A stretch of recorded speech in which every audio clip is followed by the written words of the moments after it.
Bago natin umpisa ng video ito, basahin muna natin ang Kolosas 3:13.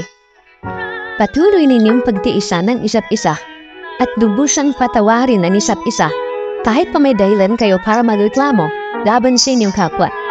Kung paanong lubusan kayong pinatawad ng Diyos, dapat na ganoon din ang gawin ninyo. Anong ibig sabihin ito? Sa Biblia, ang kasalanan ay itinulad sa utang, at ang pagpapatawad naman ay itinulad sa pagkansela sa utang. Sinasabi ng isang referensyang akda na sa kasulatan, ang salitang Griego na isinaling patawarin ay nangangahulugan kalimutan ng pagkakautang at huwag na itong sinilin.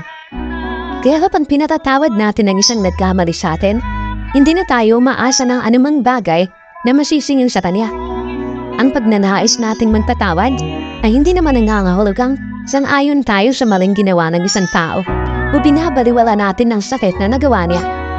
Pinitigil nating alisin ang hinanakit kahit na may dahilan tayo para magreklamo. Praktikal ba ito sa ngayon?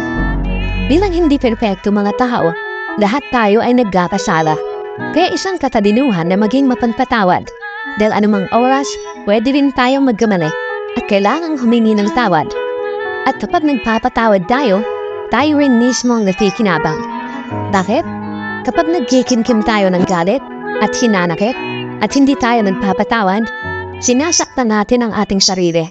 Dahil sa dayong negatibong damdamin, nawawala ang ating kaligayahan, nalilimitahan ang ating buhay, at ginagawa tayong miserable. Maaari din itong pagmula ng malubhang sakit. Tinaihiwatig ng mga bagong tuklas na ang galit at sama ng loob ay nakapagpapalubhas sa coronary heart disease. Pero ang naman ang pakinabang kapag nagpapatawad?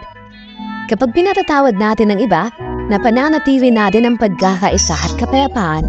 Ano pat naiingatan ang kaugnayan natin sa isa't isa. Higit sa lahat, inatutunayan nating tadatulad tayo ng Diyos na lubusang nagpapatawad sa mga nagsisisi makasalanan at na umaasang tutularan natin siya.